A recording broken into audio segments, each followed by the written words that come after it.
Yeah, I think that our whole constantly done by September. Yeah. Yeah. To be honest,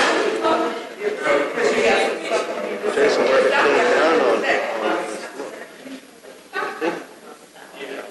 Bruce, that thing was in there shot, I think, on the 24th.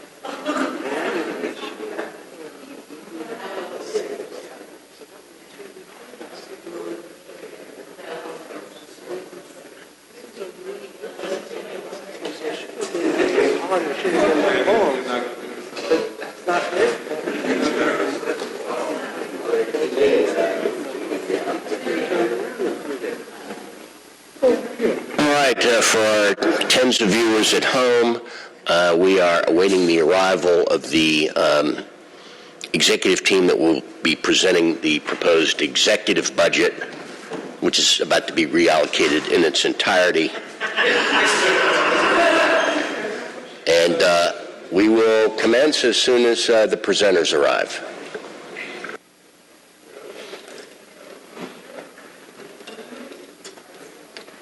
Yeah, I'm going to stay.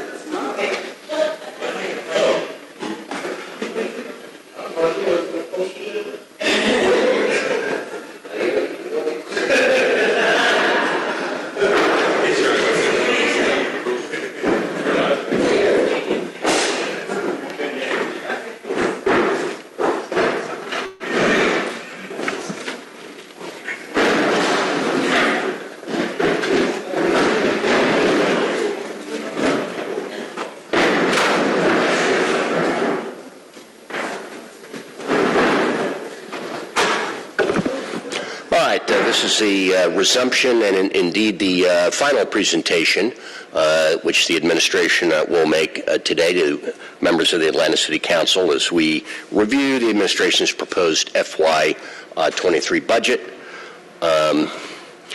Sir, if you could identify yourself and your team and take it away.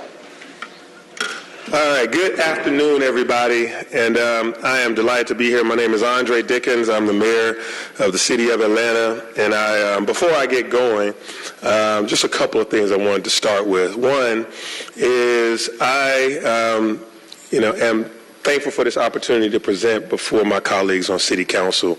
All of you, plus one, all of you, I've gone through this process with you in years past as your colleague on council, and I welcome the new council members to this process. As I've been observing it over the past few weeks, I've been very pleased and thankful for your leadership and your partnership in leading this great government of ours, the best city in the world.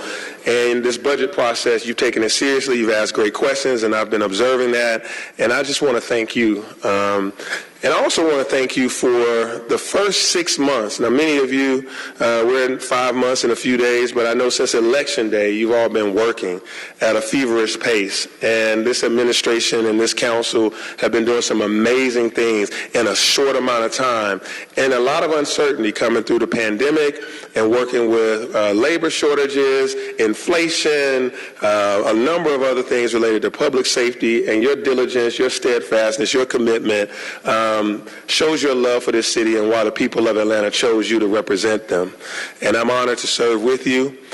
And with that, I also want to introduce the team that's been working with you throughout these past few months and will work with you in the entirety of this this tenure of mayor. So to my left is our COO, Lisa Gordon. You all know her, and you've had several meetings with her. To my right is our Chief of Staff, Odie Donald II, and you've met him and know him quite well. And to his right is my senior advisor, Courtney English, and you all know him quite well. And behind us stands a team of dedicated public servants that have committed their lives as well to serving the city of Atlanta and serving this administration and working on behalf of the people and businesses of Atlanta. All of these great folks behind us make up just a portion of the mayor's office, and they do fantastic work each and every day. And so I thank y'all for being behind us and standing with us each and every day. So let's get started here. Let's go on to the first slide or second slide. I wanted to really start with setting the tone with our mission. I crafted this mission personally after the election and after conversations with each of you when you came and introduced yourselves, introduced what you wanted to do over the next 4 years. And so we're going to be one city with one bright future, a city of safe, healthy, connected neighborhoods with an expansive culture of equity, empowering upward mobility and full participation for all residents, embracing youth development and an innovative, dependable government, moving Atlanta forward together. So everything that you'll see in this budget presentation that you've been witnessing throughout these weeks has been dedicated towards that mission. And some of these things that we'll highlight today are on the screen now, and my colleagues and I are going to go back and forth as we make this presentation. So now I'm going to pass it on to the Chief of Staff, Odie Donald II, to lead about our FY22 highlights. Yeah, so when we think about FY22, you know, the mayor took office in the middle of the fiscal year, and so while he inherited some things, I think it was very important to really start supercharging services, and I think, you know, it's been evident in his early time from even starting with the public works and really making sure that all of our services are back up and making sure that folks are safe, launching the repeat offenders tracking unit, the Center for Diversion Services, but also making sure that we have opportunities where everyone thrives, highlighted by the mayor convening recently the Affordable Housing Strike Force led by my colleagues, Miss Gordon and Mr. English, to really ensure that, you know, the city is kind of taking off within this fiscal year and getting us started. I think the mayor always talks about, you know, circles, drawing circles and not drawing lines.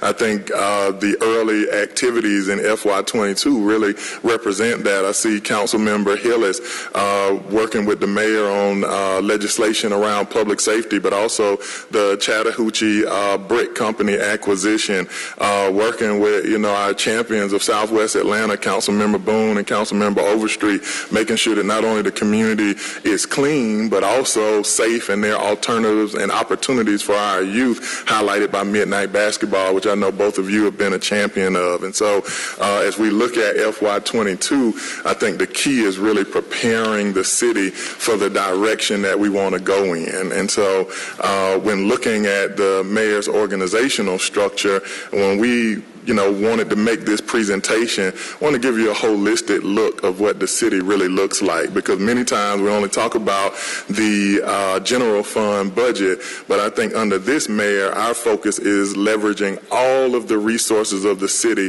to make sure that we're delivering for our citizens. And that is really not only based on the things that he's heard on the campaign trail, but also in our many conversations with you. And so this slide actually highlights, you know, the overall resources and format of the city for which we are working to deliver, you know, on moving forward.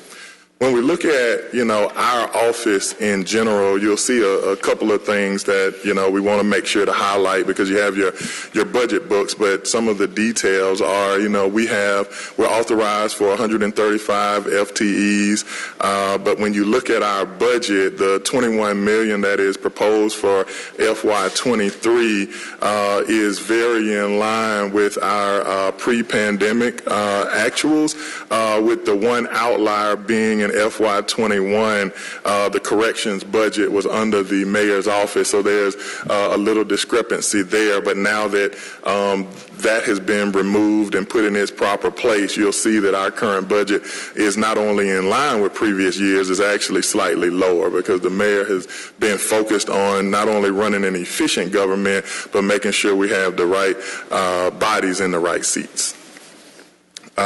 I'll tell you, when we talk about operations, you know, we're really excited to have probably one of the best operators, not only in our region, but anywhere you can find them, in Ms. Gordon. So I'll actually defer to her to just give you a brief overview of some of our operational activities.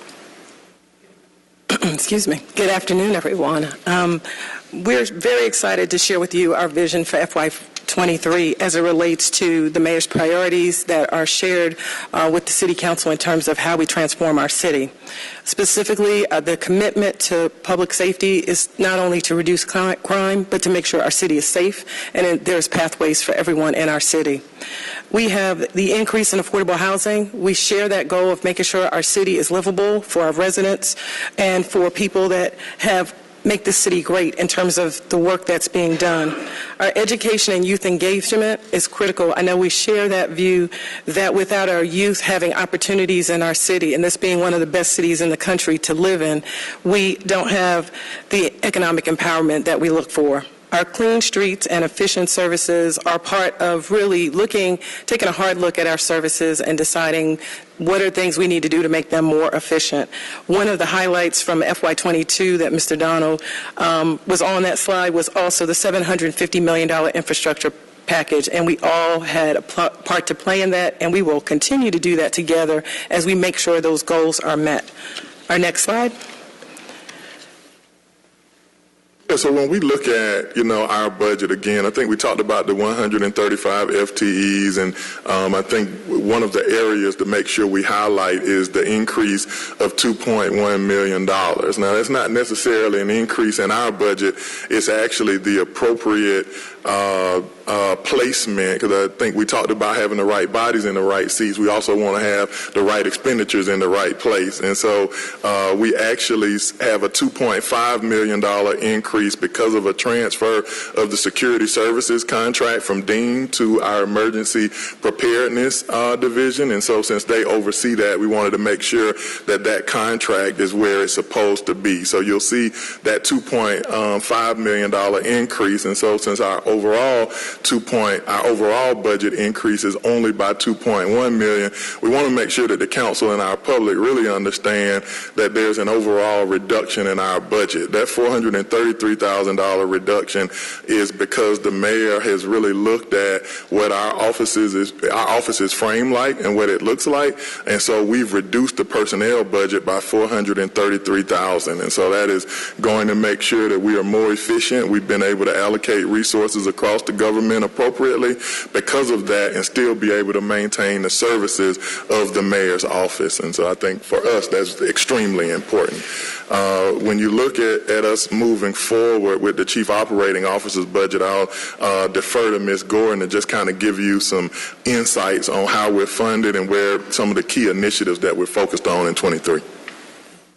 Well, piggyback on, when you look at our total FTEs, we have 41 staff members that support all the activities in the Chief Operating Officer's area, and contract compliance is one of those. You know how important our contract compliance is, as well as innovation and performance, continuing to look at ways for us to innovate and to refine and retune our services. Emergency preparedness is critical. As we look around the country and see many incidents happening, our team is one of the best, and moving the security to the mayor's office allows us to have a full integration of that work. PAD, Justice Report, Justice Reform, and Violence Reduction are critical right now. We know we have a resurgence in some of the issues that are the toughest for cities to face.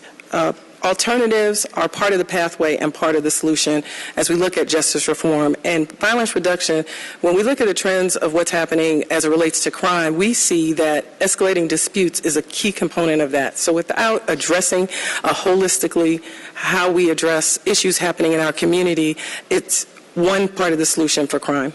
Our housing strike force is critical. We need a team that's ready on the ground and that is able and will be able to support the mayor's goals on affordable housing. Our total budget is $7.2 million, and those funds will be invested in the critical areas and priorities that we've outlined. Just wanted to take a brief moment to double-click down, as the mayor would say, on the housing strike force. It is an innovative model. I know that Councilmember Bond has introduced legislation to that effect, and wanted to give you a brief overview of how that particular project will work. Essentially, the housing strike force is comprised of all of our quasi-governmental organizations. Essentially, MARTA, the Atlanta Beltline, Invest Atlanta, Atlanta Housing, the Atlanta Land Bank, and the Atlanta Land Trust, as well as the Atlanta Public School Systems, has agreed to participate. The goal here is to immediately deploy the over 2,000 acres of vacant public land across the city. And so if you imagine a body that has access to that level of resource, you take that level of resource, you combine it with the public incentives at our disposal, whether it be housing vouchers from the Atlanta Housing Authority, or tax abatement from Invest Atlanta, or a long-term ground lease from the city.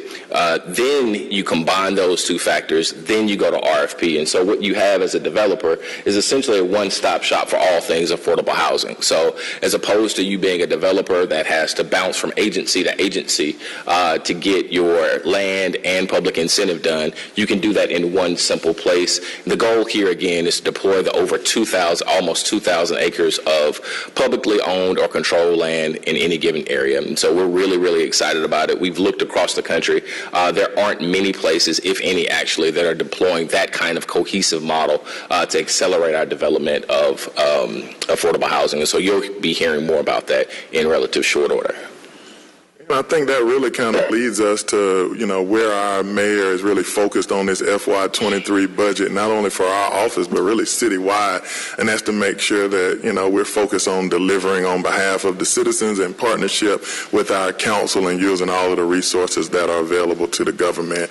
I think the chief of staff's office is no different than that. We have all of what I would call the affinity agencies focused on special interest and making sure that we deliver on all of our on the needs of all of our constituents.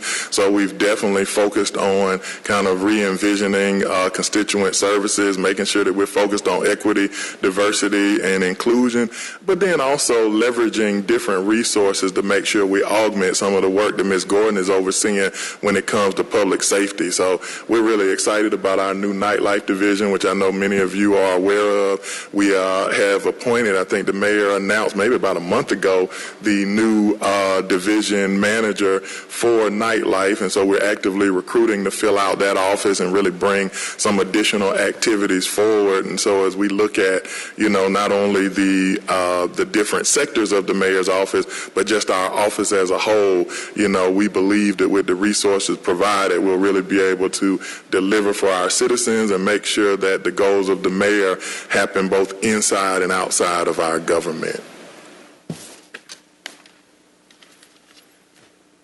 I wanted to take a second here to kind of talk a little bit about being a city that's built for delivery. This budget is about delivery, deployment, getting things done. We have a lot of tools. We have a lot of resources, as in the strike force. The reason why we created that is just as stated. We have a lot of land, we have a lot of know-how, and we have various incentive packages and plans. We have a housing opportunity bond. We have a task force. We have a number of incentive packages. We just have to deploy. And so when you look across the whole city of Atlanta and quasi-government resources in all of our areas, I have spent some time with these individuals as well as with our chief financial officer and his team and looking at the totality of government, the whole government.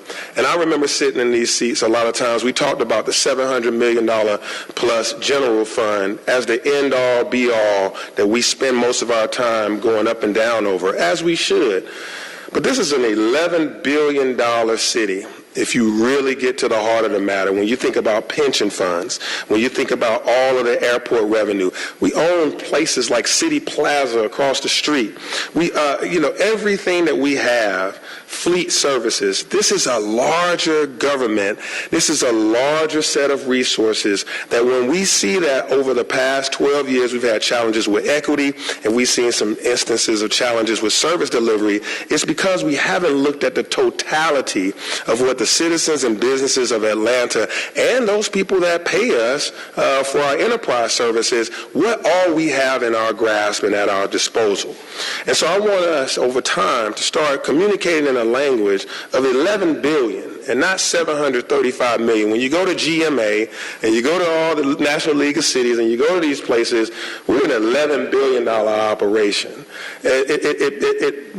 all the things that those bonds that we go through, those wastewater bonds, those airport bonds, those various trust funds and tax allocation districts, once you add all those things up that in various council committees that we go over, it's a big government and it's a big responsibility, but it's a big opportunity to deploy resources to do those things that we need to do, whether it's ARPA money coming in, CARES money that has come in. Once we get all that together, T-SPLOST, we got a lot of things to cook with. We got a lot of ingredients that we can now bake this cake with for this example.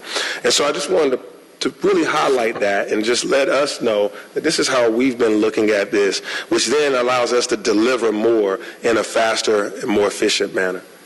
I'll tell you, I think that's probably one of the most exciting things about being a part of this administration, not only the talent and the hard-working folks who are delivering every day, but really the mayor's vision on ensuring that we deliver and, provide not only the level of service that's necessary, but really expand our thinking. I know I saw Councilmember Lewis walk in, and I always hear him say, connecting the dots and really making sure that we're delivering for our constituents as the main purpose of our government. Well, in looking at, the points just made by the mayor about this $11 billion entity, housing is one of the priorities that is a shared, vision for the council and our mayor and really for our citizens. And so when we look at this budget, we've definitely invested the $7 million from the general fund, but I think we've actually taken the next step to really make sure that we can deliver beyond that. This $65 million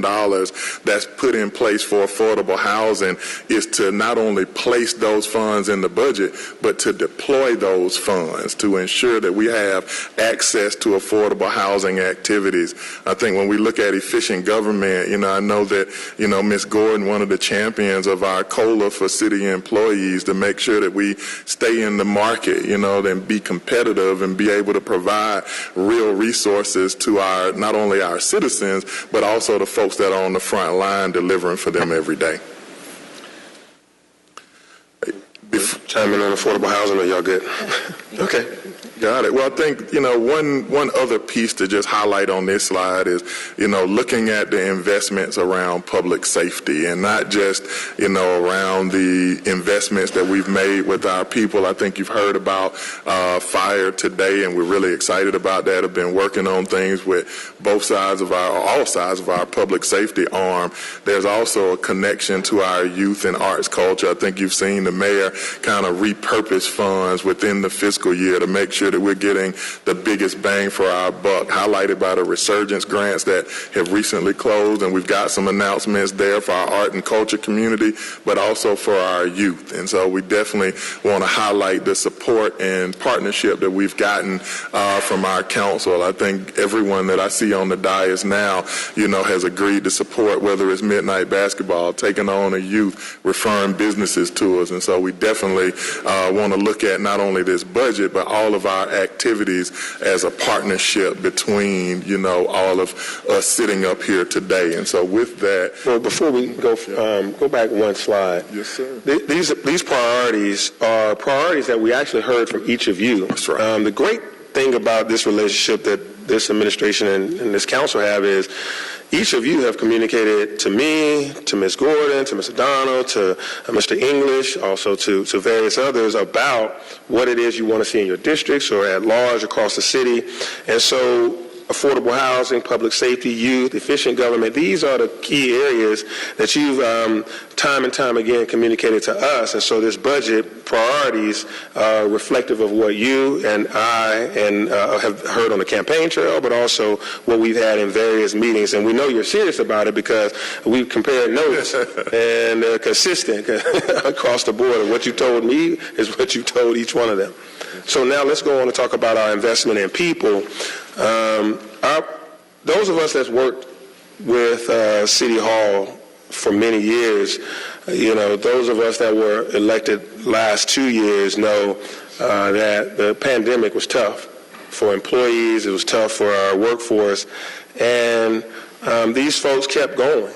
A lot of hard-working folks kept going on behalf of the citizens of Atlanta, despite them having to take care of their own families, kids being at home, various uncertainties around the pandemic.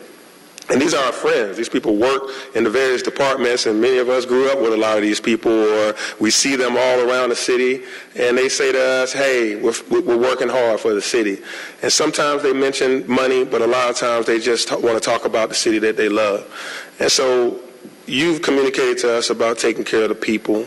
We want to take care of the people. We want to take care of the employees. And so now Mrs. Gordon and Mr. Donald are going to share with you a lot of the investments we're making at the city of Atlanta for our people. That's right. I think, I'm sorry, my voice, getting over some health issues. One of the things that's really important to all of us is making sure we have a government that we can be proud of. And that part of that is that efficient service delivery. And our employees have been with us through COVID, and it has been very difficult. But it is, for us, we think, very appropriate to have a cost of living adjustment as a basic baseline. We also have a paying class study that will be happening next year. But the reason why that's important is because we know how difficult it has been for everyone. And as we look at public safety and we look at the needs of our city, we have to find ways to continue to support all of the work that's happening in this area. We specifically, I'm sure you saw the announcement about the fire rescue, how we are working with them, as well as there's been other investments. So the investments for our employees is not only pay, it's making sure they have the resources, they have the facilities, they have the things that they need to do their job, and they feel compensated, and they know that the council, the mayor's team, that we are committed to making sure they have the resources they need to provide the excellent service that we all require of them. I think Mr. Donald was going to talk a little bit more about public safety. I think one thing that's extremely important to all of us, and I think we share that with you, is that we take care of our people first, because they are really the number one asset that we have, even more so than, our buildings and some of our infrastructure, because they not only maintain it, but they are right on the front line in delivering services. And so I think in whatever iteration of the budget you've seen or throughout our collective conversations, it's always started with people first. When you think about the front line, so first I just want to back up and say, the mayor started off the budget process and just kind of pulling the curtains back with investing about $100 million in people. That's before we did anything else, we started with people. So the COLA of 2% is just a part of our formula to really get the conversation started about how we take care of our biggest asset. I think the second part of it is, as we try to figure out this new normal of the pandemic, the market for talent has really changed quite a bit. And so we also made those investments in premium pay. So, it was supposed to expire on June 30th. And so that's one thing I want to give the mayor credit for. He stands alone sometimes, where, he was not going to allow that to expire without us taking care of our number one asset. And so in talking with the council, talking with our staff, for those frontline employees, this budget includes, a $9 million use of ARPA to extend that so that we can get a better hold of the market. And when we get our pay and class study back, we'll be able to make sure that we solidify pay for those folks so that they don't go backwards. But in the meantime, our plan is to maintain that with the support and help of our council.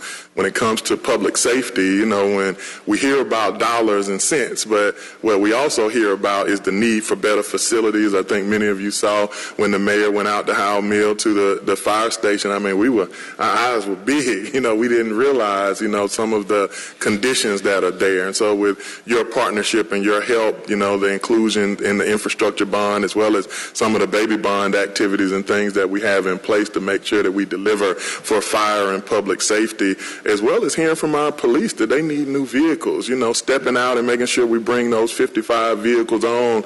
Again, when we invest in people, it's not all just the dollars and cents, but we made sure to take care of those as well.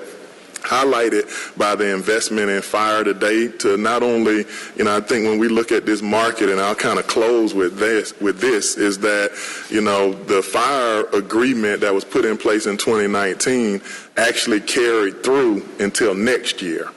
But our focus is making sure that we take care of all of our staff today. And so we're not waiting until next year. We actually cut a year off of that agreement and made sure to actually add additional resources to it.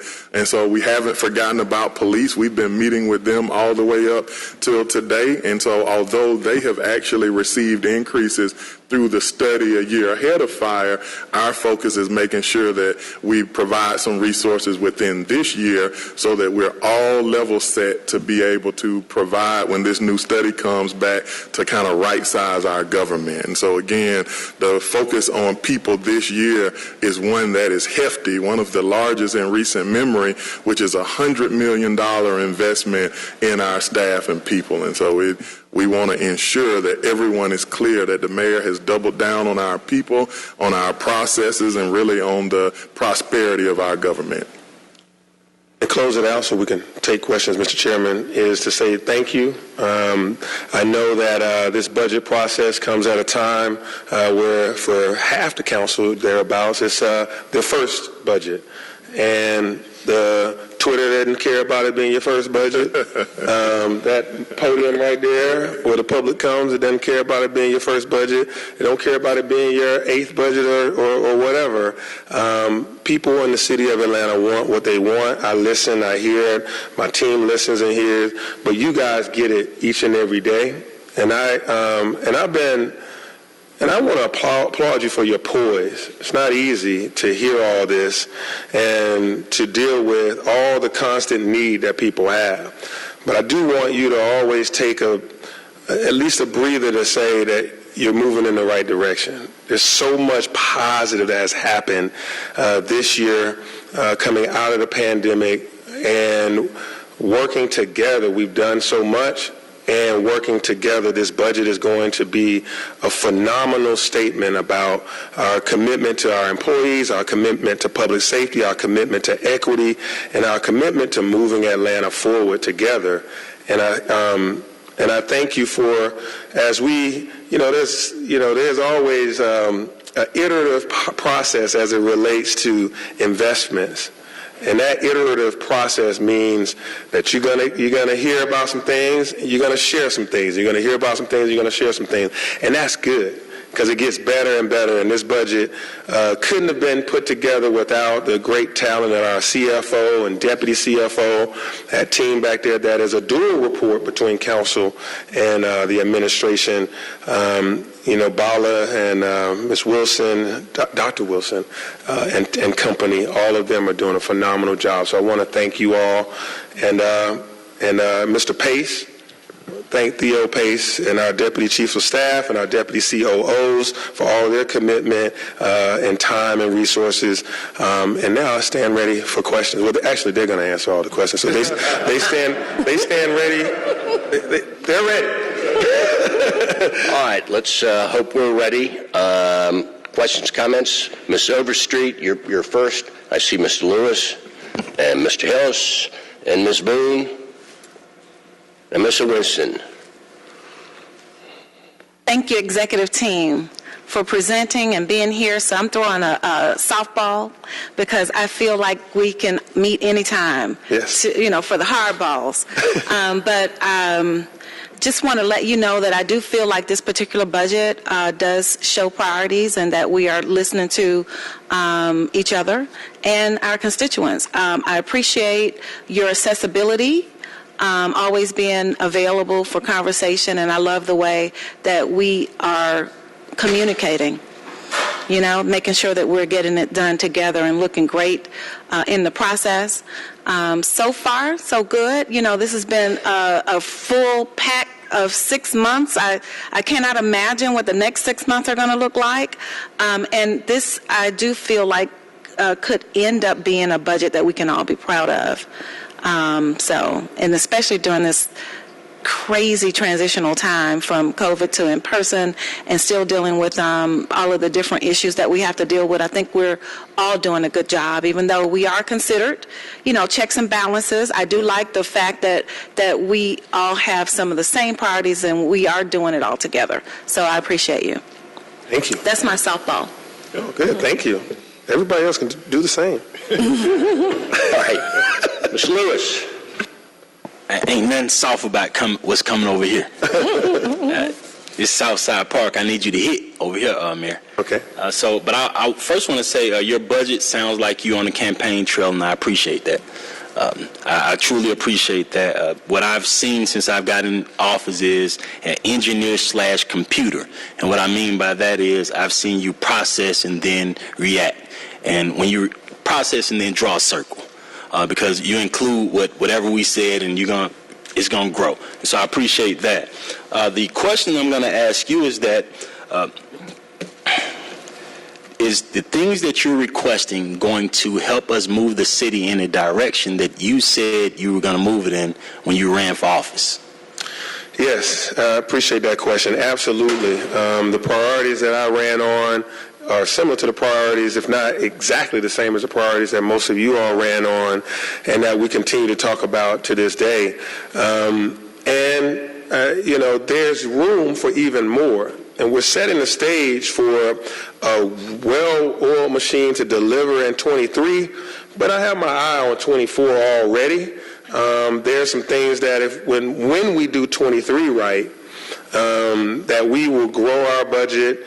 And, there's some things that we're taking care of now that, are fixing, employee, pay that had not been taken care of for one reason or another. The pandemic was tight, fixing that. So then when we look at FY24, we'll carry out even more of that, but we can really get into some of those things that I really hope that we'll start this year. And what I mean by that is, and I might get myself in a little bit of trouble, we're going to lean heavily on our agencies like through this strike force, but also through Invest Atlanta, Southside grocery stores, like very specific things that the budget doesn't necessarily say, but like Southside grocery stores, health centers, as we see the changes in South Fulton, East Point related to the medical facility down there in Cleveland Avenue, that strikes a chord with me. And how do we fix that? How do we help? And that's where partnerships with Fulton County, the state, and other entities, we're going to draw that circle to say Southside folks need a hospital and need some medical attention. We need grocery stores down there. So utilizing all of the little banks that we have. There's council members here that have smartly put away money in budgets in the past that they've grown to trust funds and accounts that we can go do some stuff with, but because they haven't been looked at as a holistic government, we haven't done those things. So when I'm talking about Camilton Road and Cleveland Avenue and Martin Luther King and James Jackson grocery stores and these things that make the community better, we're going to be drawing that kind of circle, Mr. Lewis. And those are the other parts of, and this is a lot of blocking and tackling right here in this budget, but there's some finer points that we'll be able to, we're going to work on together. And I just want to say that if you've been a new mayor, I appreciate what you're doing. I want to say that if a person asks for something, you're supposed to give it to him and you judge him after that. I want to say that the growth that I see that can happen, when you talking about 2024, you've been a computer and an engineer again, because we talking about this year and next year. But I just want to say that I stand with you. I think that if you're requesting these things to move our city forward, I think that we're supposed to show you that we support you on this. So I appreciate you, Mayor. No, thank you, Mr. Lewis. Thank you. That means a lot. Thank you, Vice Chair Shook. Thank you, Mayor Dickens and your team. A few things. First, just want to congratulate you. It was announced you were made the chair of the U.S. Conference of Mayors over their public-private partnership program. Mm-hmm. And just using a few examples in my district to just show the need that we need to go a different direction, specifically when it comes to infrastructure that is highly needed, specifically public safety, watershed. Watershed had a project in my district. 2 months into it, before a piece of dirt was even touched, the contractor submitted change orders worth millions of dollars, and now Watershed has maybe just abandoned the project. You know very well about Station 22, which we passed those funds when you were sitting on this side of the dais. It's still sitting there as an empty foundation because the contractor wanted millions of more dollars, and they pulled out of it And we heard from ATL DOT about projects where, these bidders are submitting artificially low bids just to get awarded the project, and then they submit change orders. This almost become a standard operating procedure of some of our awardees. So we've got to go in a different direction, and one of those possibilities is a public-private partnership. What is going to be your role in that role as the chairman, and how does this budget help look into that for this city and bring a new option into us to get some of these vital facilities delivered in a much more timely manner? Thank you for that, Mr. Hillis. Your astuteness to that is always right on time. So, the disappointment I have about Station 22 just sitting there with foundation laid but no movement in that critical corner of Hollywood and Donnelly Hollowell. We've actually done what we needed to do to relieve that contractor, and now letting out to get to a new contractor. The Peyton Road project for Watershed, we've had our movement on that, and Ms. Gordon can, if necessary, give more details as of last Friday. But, these are some inherited challenges that, we're looking at. And procurement. Procurement on the whole is a challenge that, for a number of factors. I wouldn't put it on a person. I put it on a process and a certain set of existing policies that we need to do an overall review. Our auditor said so. We've all said so. And some of these things have that. I will say that the uncertainty in the market, from what I've heard, that every month the cost of construction goes up 1% in the last 18 months or so. That's for developers that's building single-family homes, or developers or contractors doing sewer projects. Just the cost of materials and labor. So having a procurement lens that says, what are the cost escalation possibilities? What are the contingencies? And where do we draw the line? I draw circles, Mr. Lewis, but sometimes on money and projects, I got to stick with my motto. I draw circles. I don't draw lines, but I'm going to draw something to stop cost escalations that are beyond the pale. So we're looking at that. But the public-private partnership model is something that that other governments, and including our own, have utilized that model to build better, faster, and more efficient, quicker. If we all had our crystal ball, we would have done some of these things in 2016 and would have knocked them out, or 2018. But now, we have the opportunity now with the public-private partnerships to set the tone for, okay, they can develop the projects, and we do cost-sharing models or profit-sharing models. Sometimes in transportation, we've seen that across the nation. So I just wanted to say we should, get a work session going on it to talk about what public-private partnerships can look like in the city. Campbellton Road is a great example, and all that you're going to have on Donnelly Hollowell and James Jackson from Bowen Homes, that is ripe for public-private partnerships, for grocery stores, for the development of all that some of that brownfield stuff over there. So more to come. Let's talk. Thank you. Another subject, one of the possibilities that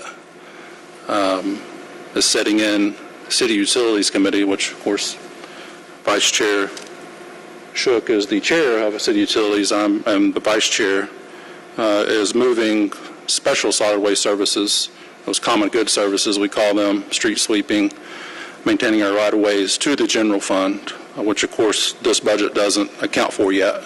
Right. However, that is one of the options because the city was called to task by a $19 million settlement. So it's really non-negotiable that we have to move to a different collection method there. How is your team going to work with us, number one, to get the word out to the public that this is really just moving collections a different route, even though it will be a general fund increase. And two, when people see that increase, we need to show great and much better quality services this coming fiscal year as a result of that. However, when you look at some of these line items, like for right-of-way maintenance, it's a few $1 million, so we're not going to maintain all of the city's right-of-ways or even our arterials and connectors, which are the only ones that are actually on a continual schedule, for just a few $1 million.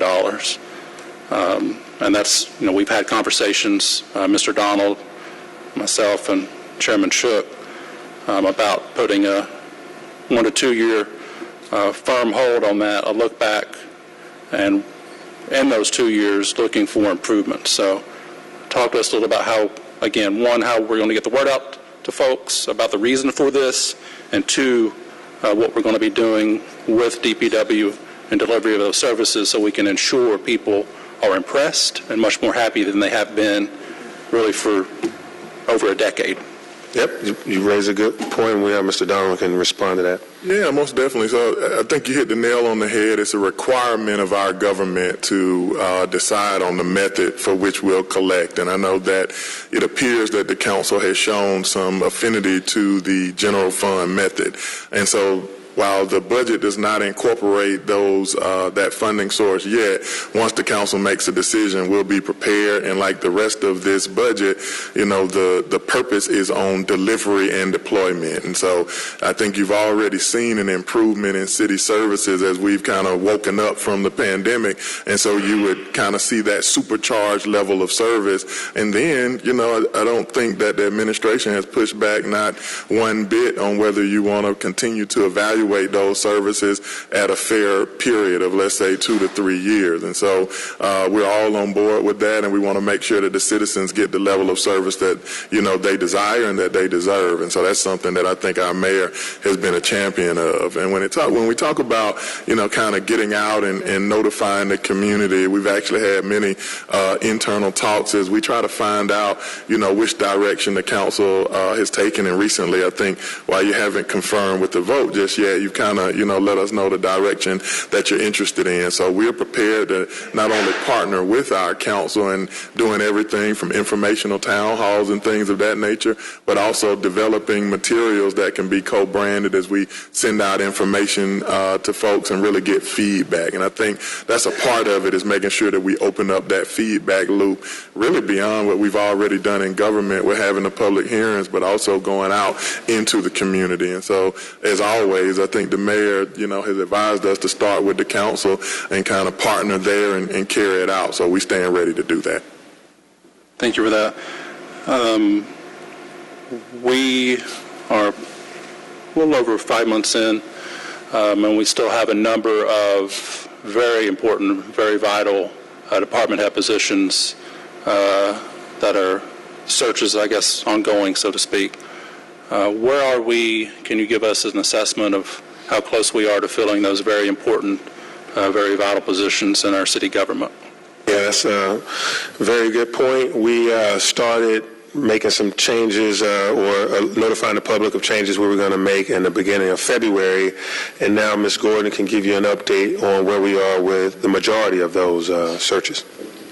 Well, the good news is that we have kicked off the process, and you can't imagine how fun it is to have 5 concurrent recruitments going on at one time. But I will say that for the Planning Commissioner, Parks Commissioner, Procurement Commissioner, and HR Commissioner, all those searches are underway. At least Procurement and Parks are coming close to some final decisions. We're not through that process, and Planning is close behind. And then for Transportation, that one will be launched shortly. So those are underway. So I suspect that in the next 30 to 60 days, 60 is being the outlier for some of the ones that need to start, we would be coming to you with some great announcements.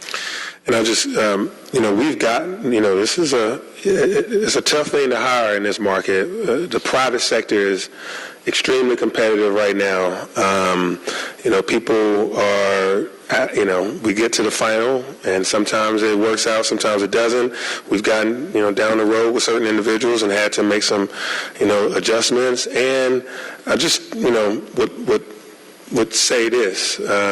You see the talent we've already assembled. This is the level that I'm expecting from every commissioner.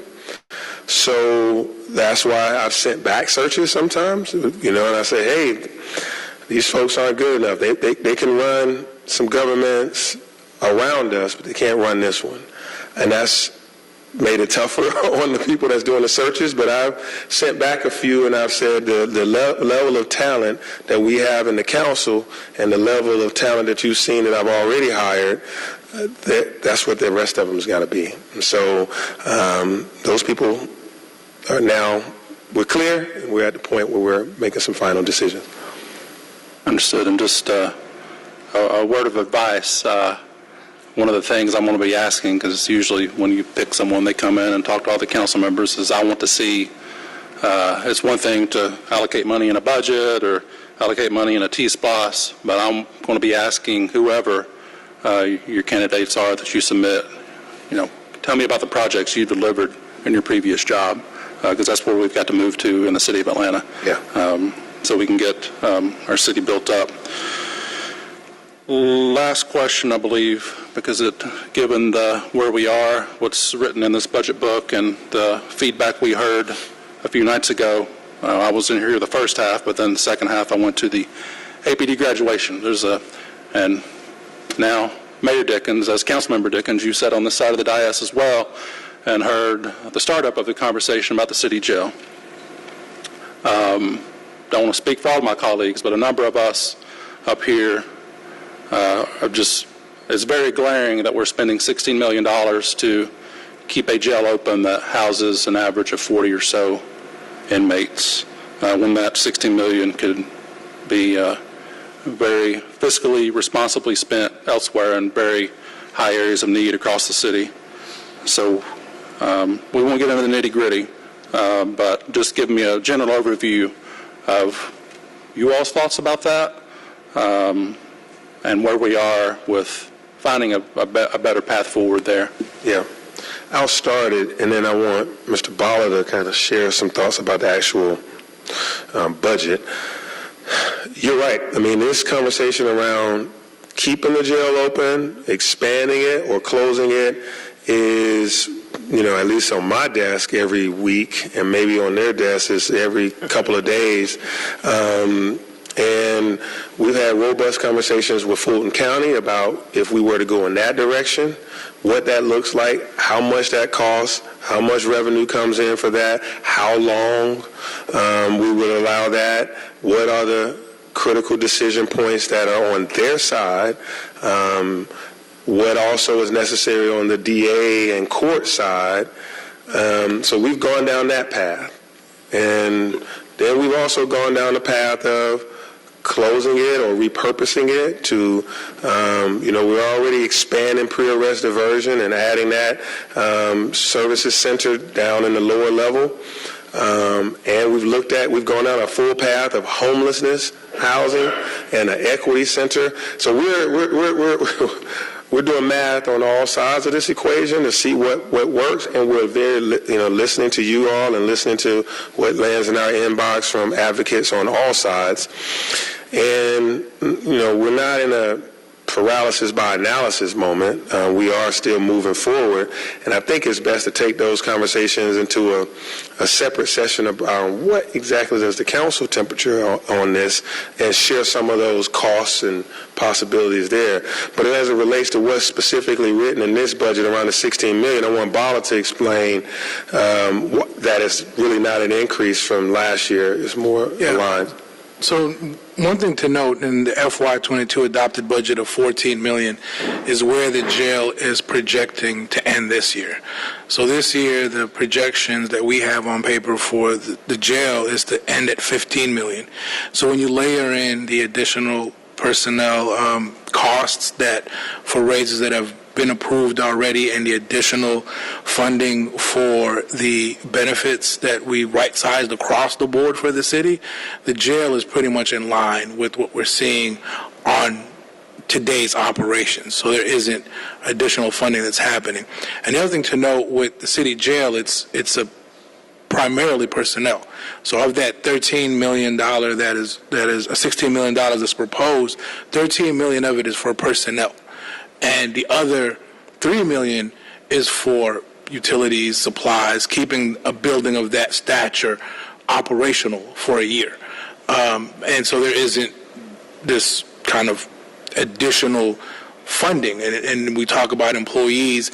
When you guys all have your discussions and you come back to me, is, that what's going to happen with those employees? If they're going to be retained in the city, that's still $13 million is going to be retained within city operations that we'll have to figure out. So, just to note that the budget for the jail this year is to keep it going based on its current operations. There isn't expansion, and when we talk to jail leadership, they've notified us of some certain requirements that they have to keep with terms of compliance and meeting regulatory compliance of running a jail, is separating certain inmates, having certain staff that's operational. It's a 24-hour operation, so they have to have staff across the board. So it's not a 40-hour operation like most other operations as well.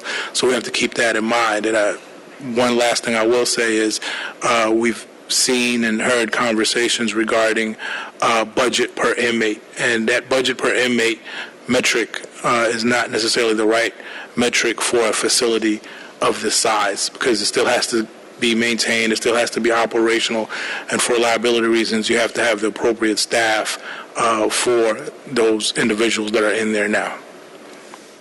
I think just one last point on that is, when we look at that budget, the personnel budget is, as the CFO highlighted, is one of the larger areas. But when we look at the decision from the jail, I think first, the mayor has taken a holistic look at public safety, not only looking at the jail as a place where we house inmates, but also as an opportunity from everything from pre-diversion or implementing other solutions. And so we're looking at the facility holistically, but I think in some of our conversations with Fulton County and others, I think the mayor has very recently directed us that we're now at a point where we should begin working with the council to make sure what we're envisioning aligns with this full circle for the city of Atlanta. And so our directive is to come back to you and start having some of those offline conversations before we make decisions. And another point of context, this is not lost while we're having this discussion,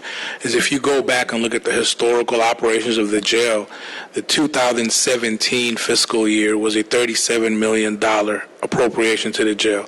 So it's significantly reduced over the years. So that is just another point of context that I want to just put on the record. If I can. And I just add, I was going to add that we go through accreditation, and that's really important as it relates to how the jail operates and making sure that we don't increase our liability. And so to meet the accreditation standards, we also have to have a certain level of staffing and how we operate the jail. And they actually are going through that process right now, I believe this week, in this time period for the next 2 years. One of the things I wanted to respond to, council member, is because I sat and heard a lot of the comments on Monday or whenever it was this week during the budget hearing, and a lot of those were calls for investments in people, right? Investments in root causes. And so I just want to assure this council that that's what this budget tries to accomplish. We are keenly aware, this mayor is keenly aware that it's not enough to invest in police services and in fire and crime prevention, crime reduction, crime suppression efforts, but it's equally important, if not more important, to invest in the root causes of crime. And so I wanted to say that. I know you know that, but I wanted to really say that to the folks who were calling out for resources, whether it be the $1 million we're allocating for youth grants that got introduced on Monday, whether it be our investments in early childhood education, of which the mayor's already raised around $15 million towards the $20 million goal. whether it be the 3,000 youth we're trying to hire for the Summer Youth Employment Program, whether it be midnight basketball, which has already seen some beneficial efforts in terms of crime reduction itself. We believe in people. Whether it be the $4.5 million that we're investing to expand PAD. And so you can look up and down this budget and see and answer those calls when those folks say to you, hey, look, where are those investments in people? You have a lot in this budget to point towards and say, well, here they are. Here are the investments in the root causes that lead towards criminal activity. And so that's critically important that, one, you know that. We want to be able to arm you with that information so you can respond to those folks when they call for those types of activities. And just ending with a request, I'd like to have a meeting with the team, as I imagine most committee chairs would, just to address some other issues. Thank you. Absolutely. That's good. Thank you, Mr. Mayor, and thank you, team, for being here. Last night was electric, astounding, wonderful, and what's even more astounding is when you talk to Ms. Sherman, who says now because HR was at midnight basketball, her 3 children are working now. So the stories that come out of midnight basketball should be told and will be told. To those late night people and early morning and weekend people, a special thank you to Deputy COO Burks and Deputy Chief of Staff Theo Pace. Sometimes they show up and nobody even knows what they're doing or what problems they've solved over the weekend. And Mr. English, your heart for the seniors, meeting with our coordinators. We know what you've been talking about, and we appreciate those improvements. And you all are just being accessible to us. We appreciate that. Public Works has made some great strides along Fairburn Road, ML King. If you ride by, it's tears came to my eyes when I drove around Peyton Road last weekend. You could do anything up and down Peyton Road. It was so beautiful. So to Commissioner Wiggins and his entire team, they have been working tirelessly to keep our communities beautiful. Mr. Mayor, seniors and our home repairs and our field trips, those are paramount to the livelihood of those who helped build this city. There was a program under Mayor Franklin that I'd like for you all to look at where the city would qualify for senior home repairs. And we want to make sure that we partner with agencies so that they're not, floors are falling in Adamsville and Fairburn Road and Delmar Lane. We want to make sure that those programs we partner with some agencies so that we can keep our seniors and our grandmothers in their homes. There's a business at Linkwood and Burton Road. We've got to do something. They have big trucks everywhere. We need to close that in so that folks can feel like it's a neighborhood. It's a beautiful, beautiful neighborhood. On the other side of the street, some of my teachers from Frederick Douglass High live there, and they've been asking me, what's going on over there? It's getting worse and worse. So at the corner of Linkwood and Burton Road, we need to do something. I spoke with Mr. Pace regarding that. We have clean rec centers, and when you walk in our rec centers, the people are happy. They feel good. So I guess my report is just very positive, and I appreciate you all. Thank you. Well, thank you, Ms. Boone. And I'm, you highlighted a few of our great workers that work day, night, and weekends, and those individuals you mentioned are outstanding folks that just committed to Atlanta, and the people that support them and everybody. I'd be remiss if I didn't tell you that a lot of the reason why these seniors and the midnight basketball and everything is going so well is because you light a fire. The city likes to see you happy, right? When you're smiling and you're showing up, they show up. So, when we do it at C.T. Martin Rec Center, we do it in his honor, and we do it with you as his successor. And as luck would have it, as you know, C.T. Martin team won last night in midnight basketball. They went through a whole couple of months, and they beat everybody to get to the end. And I wasn't there to rig it, so it didn't happen. But I watched it. Yeah. I went to most of those nights and just saw the enthusiasm. Senior citizens sitting out there watching young folks play, and to the public, there's individuals that were playing basketball that had ankle monitors on. We're not shying away from that. There was 5 people out of the several dozen ball players that were in our correctional system. But when you interview them and talk to them, they say stuff like, I have no problems with anybody here. This is the best place for me to be and practice and games and practice and games. So we're going to expand on that. We're going to expand on some of those things you talked about with seniors. Do note that senior home repairs are in our use of funds for these funding allocations that we're talking about. And we do that through partnerships with agencies around the city. These nonprofits need our help, and they want to do more senior repairs, and we're going to keep doing that. So thank you, Councilmember Boone.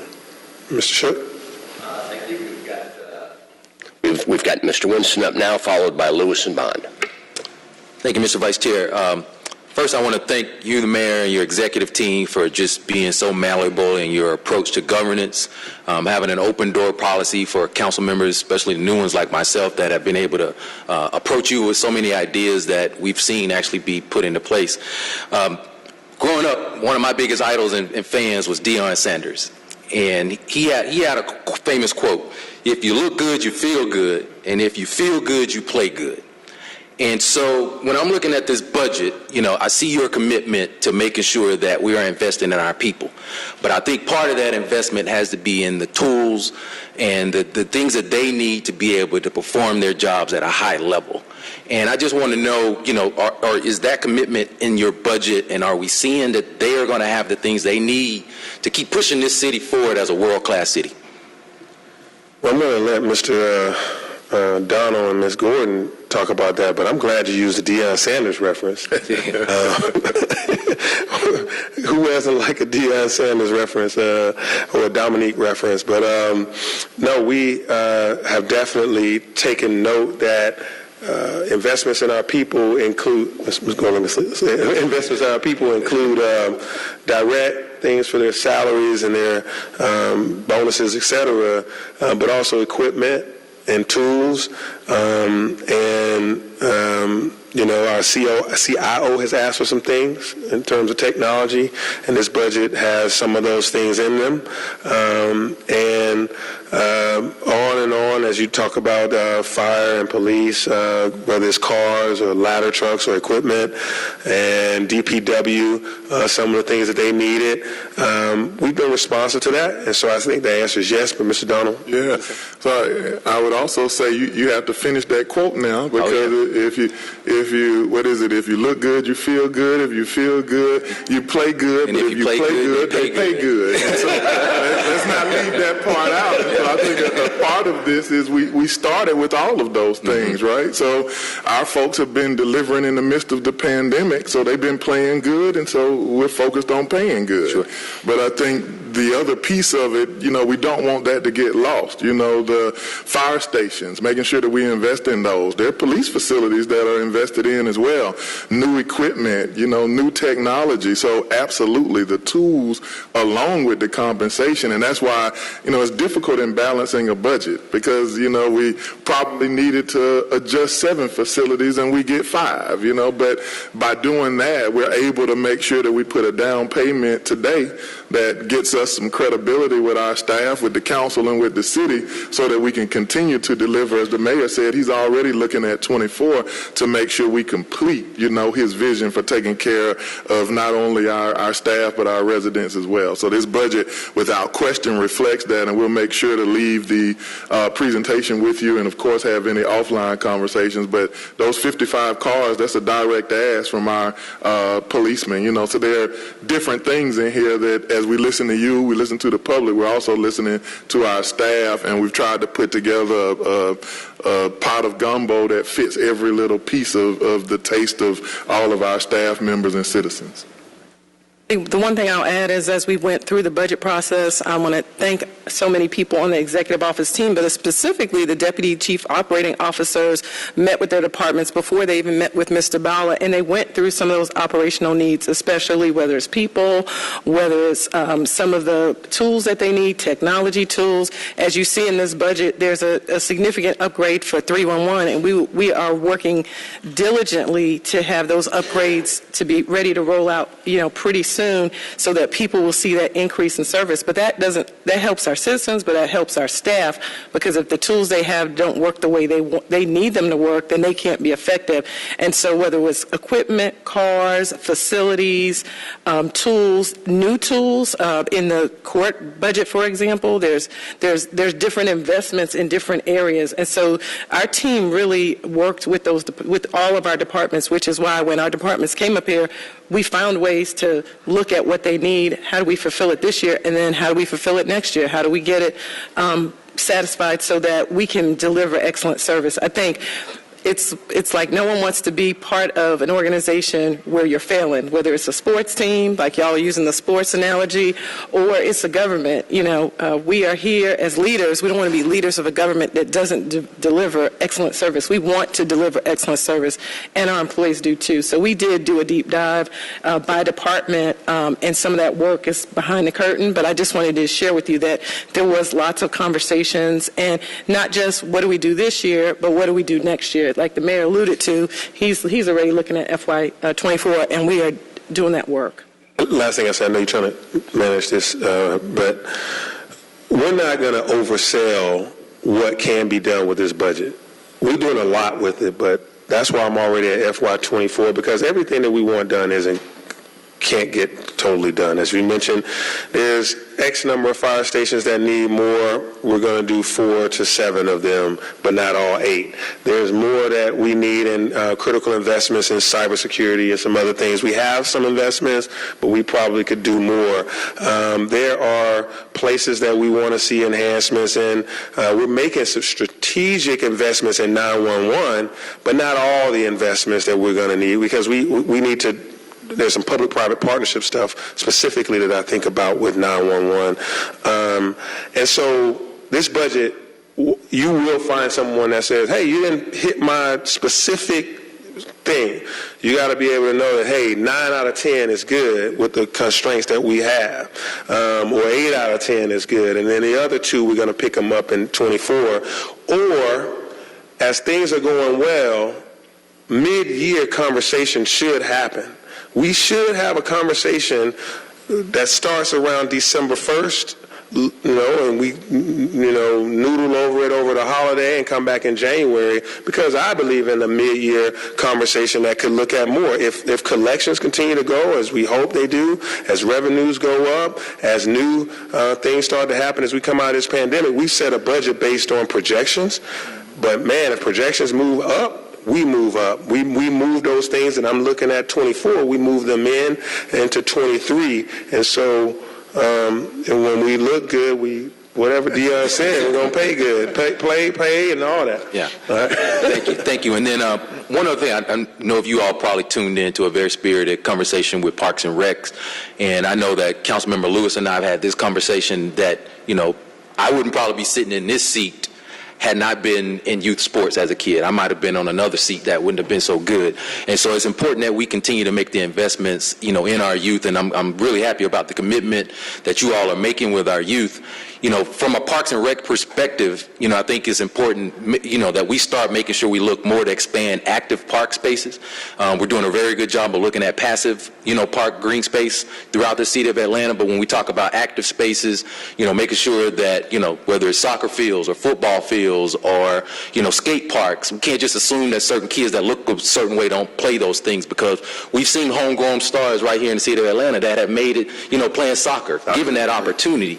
And I think if we invest more money into our active green spaces, then we have an opportunity to see more kids off the streets and into our parks, doing greater things for our city.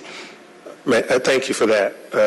You and I and a number of people in this room benefited greatly from Parks and Rec, specifically in the city of Atlanta, and some from adjacent jurisdictions, but whether it's Camp Best Friends, Atlanta Parks and Rec, whether it's specialized programs, even my daughter benefited from it. And so I take that to heart. I take what you just said. You know, we have expanded to have rugby.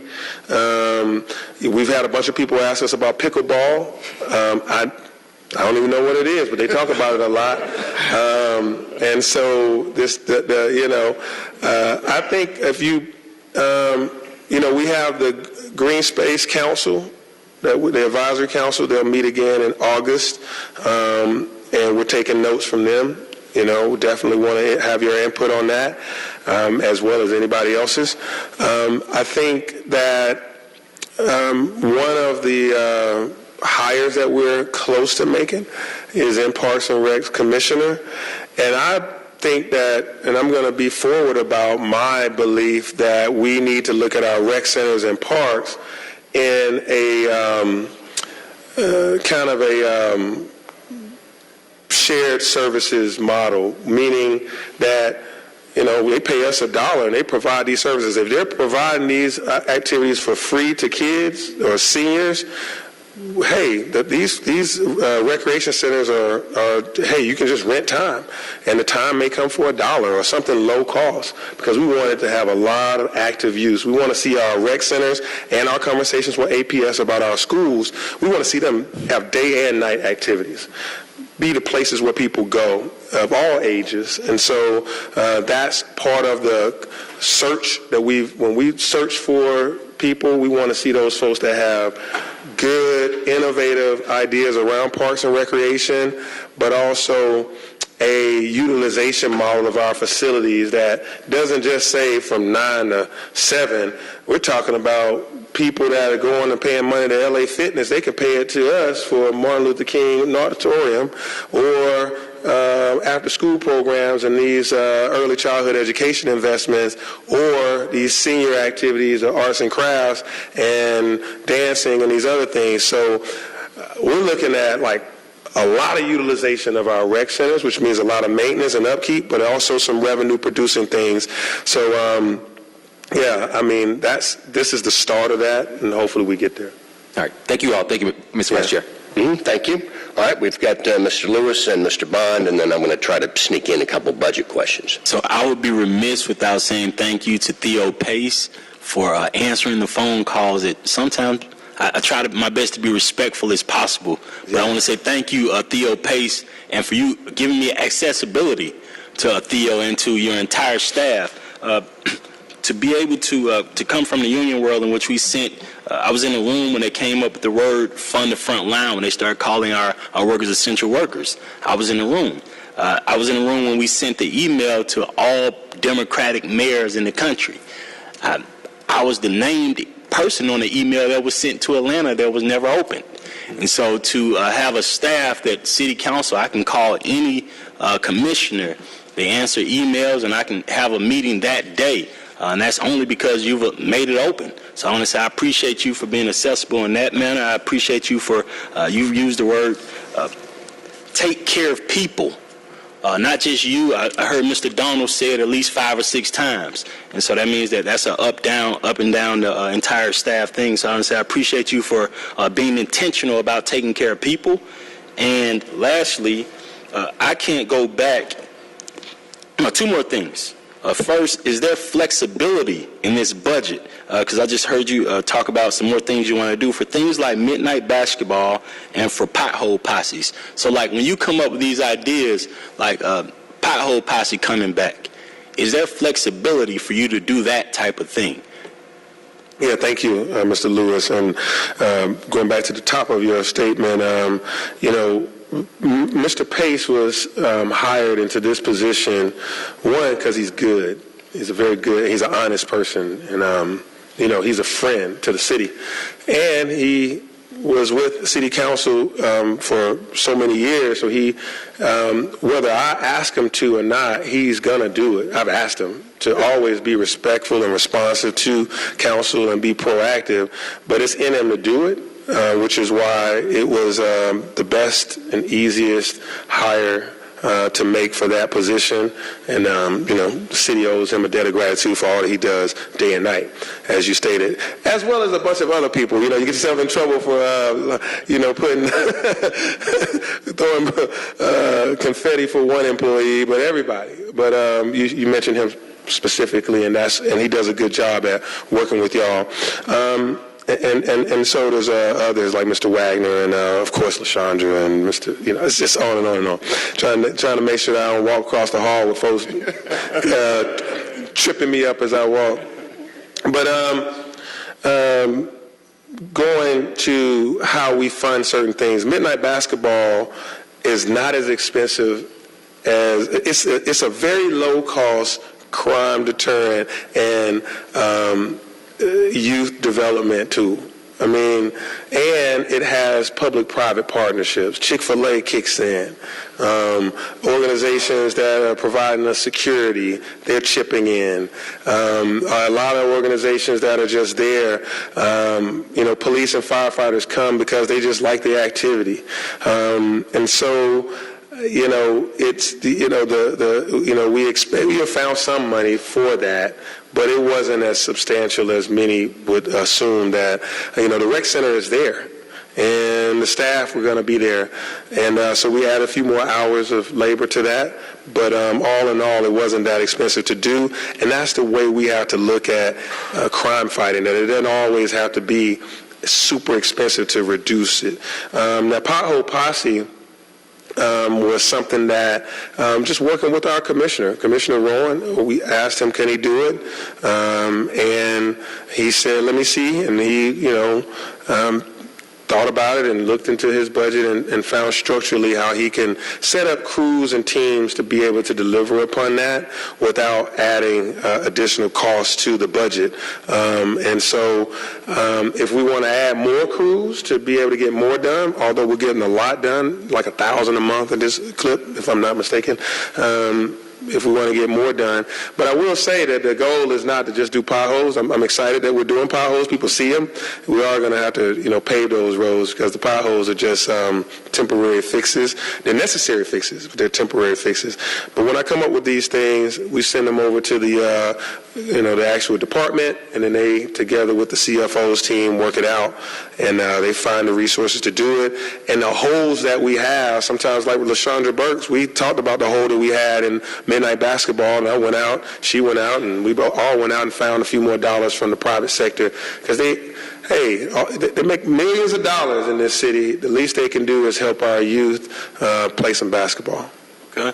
The over 90%, and Mr. Hillis talked about it a little earlier, well over 90% of the public comments were surrounding around the closing of the ACDC, and I would caution you to look at it seriously. And I know I know that Mr. English talked about us arming us with some information. I would ask for a one-pager from the mayor's office because I got to move around this city, and I would like for the one-pager to talk about the increase only being $16 million, $13 million for personnel and $3 million for utilities. I would like the one-pager to talk about that because I've been on record to saying the only thing the portion I care about over there is making sure that the people that work there are paid properly and making sure that the building is operating the right way. And so those two things I can stand with, but I need for you to say it. Mayor. I don't want to be the one saying it. And other than that, I want to say I appreciate you again. Thank you. Yeah. No, thank you, Mr. Lewis. And a lot of times, our conversations, we get so deep into them, and then somewhere in there, either myself or somebody here or Mr. Pace will say, you're going to have to put that in a note for council because they're getting a lot of people throwing stuff at them, and, let's make sure that they see all that so that they can respond accordingly. And that's a mature thing to do, and we need to do that, and I appreciate you asking that. All right.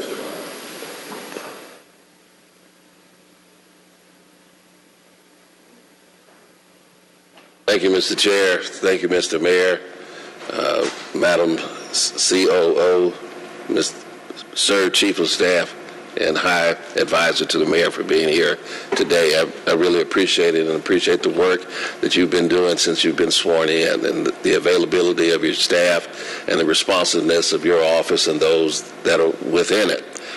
Just a few things. I know over the last week we had some media stories about the police union not being happy with what was laid out. Mr. Norman earlier today said that those negotiations are going forward, so just asking you to confirm that. Yeah. Yes, those negotiations are going forward. Okay, so they're being worked out. I have a concern in the budget around 311 and 911. One, to make sure that both of these are adequately staffed so that they can serve and help each other. Comment on that?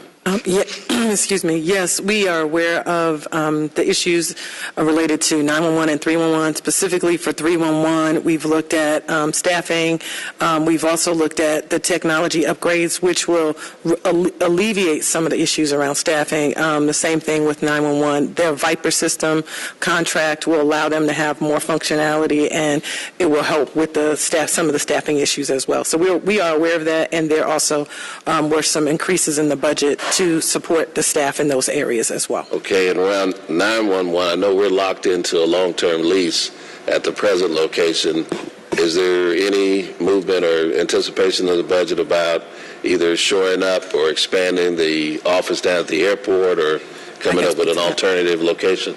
Yeah, with the issues that came up with 911, we've looked at a few options. One, there are some things that we can do from a technology standpoint in terms of the servers, and we're also looking at, the mayor talked about earlier, public-private partnership in the interim, as well as backup locations. And as you know, in the $750 million infrastructure package, there is investment for a new center and technology infrastructure. So we have a short-term, a mid-term, and a long-term plan to make sure we provide that service to our citizens timely and responsively.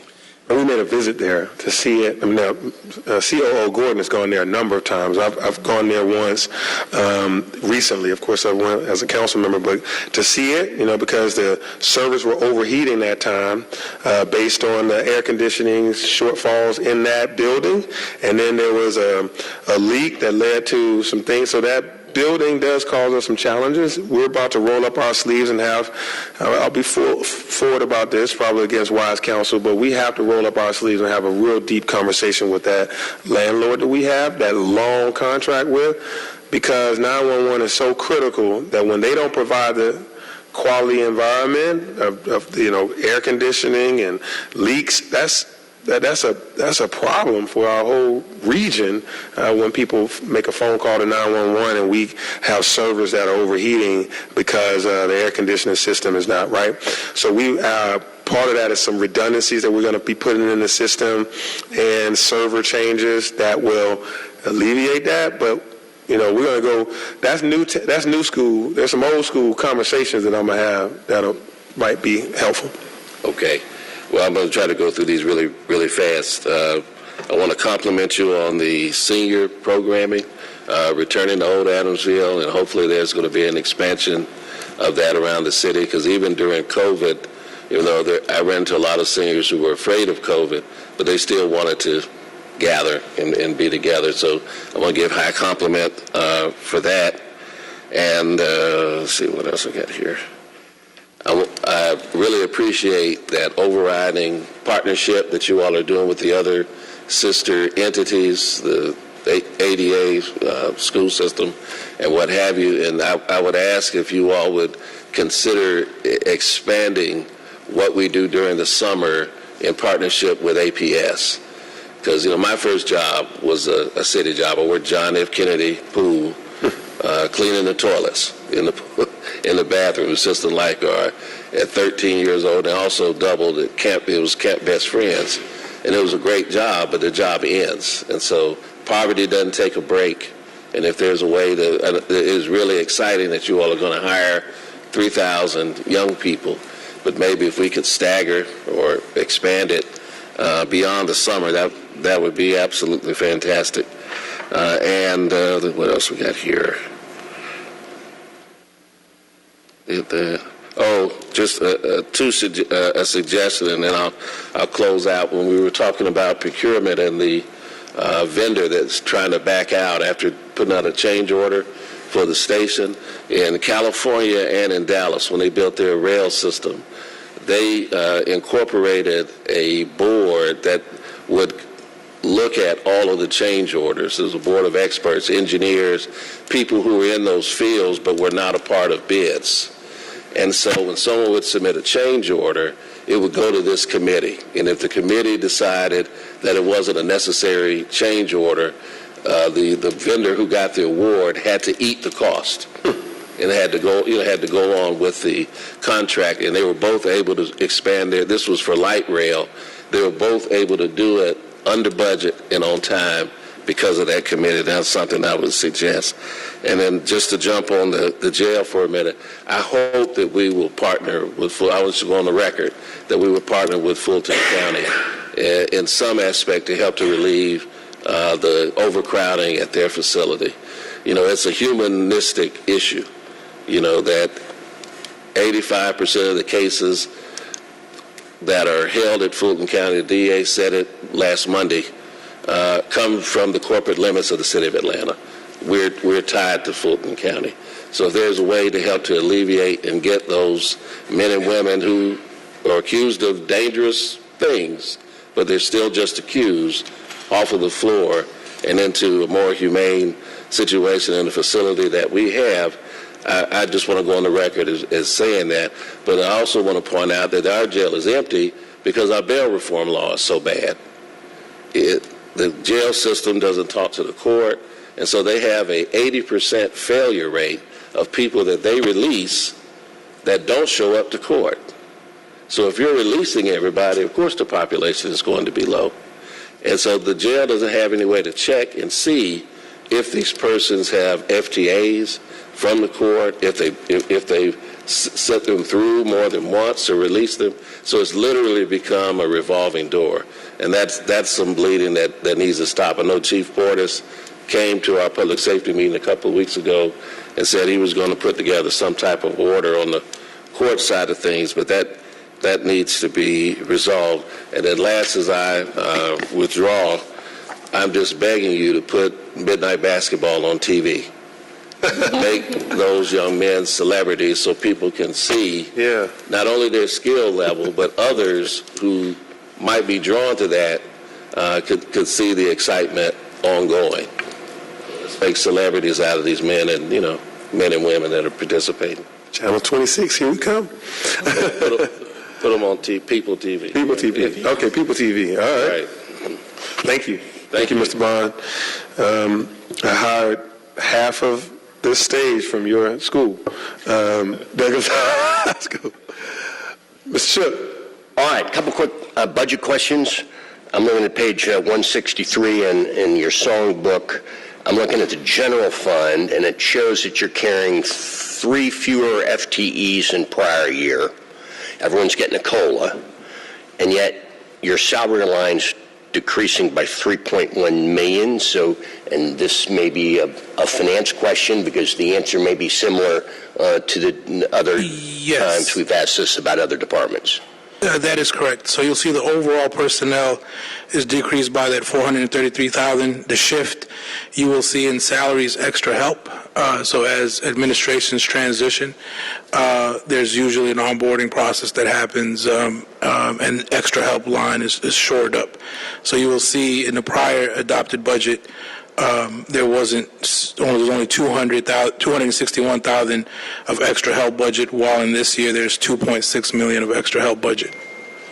Okay, and then lastly, you're, I guess, carrying, or you're going to have 178 and a half FTEs. Do you happen to know what your current vacancy rate is? Sure.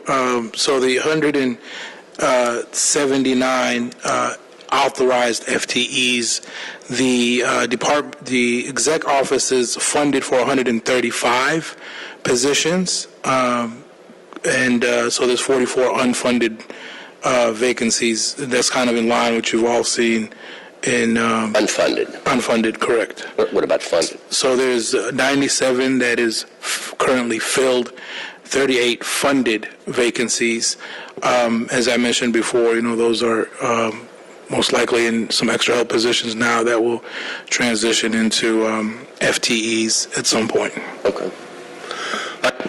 Thank you. I'll just wrap up with a couple observations. First of all, for those of us who have been around here a minute, it's a wonderful feeling to sense that we're, thanks to you and the word that you've put out to your team, we're kind of back to being partners, as opposed to an entity that had to be tolerated. So that's a nice feeling. And then just lastly, as someone who still resides in your old neighborhood, I know you're busy, but don't be a stranger. All right. I'll be back. Does anyone have anything else? We will let them get back to work. And thank you. And as they do, a couple housekeeping notes. And this concludes. Let's give everybody a hand. Thus, we saved the best for last. This concludes the departmental presentations. I want to thank staff for keeping us hydrated and full of sugar and other good things. I want to thank finance and law for supporting us. Turnout's been really great. We will take up the budget at Wednesday's Finance and Executive Committee meeting. There are also 2 more public hearings, also on Wednesday the 15th. One is at noon, one is at 6 p.m., both right here in these chambers. An important process note, pursuant to state law, the content is restricted to a comment about the proposed millage rate. And so if there's nothing else, we are adjourned.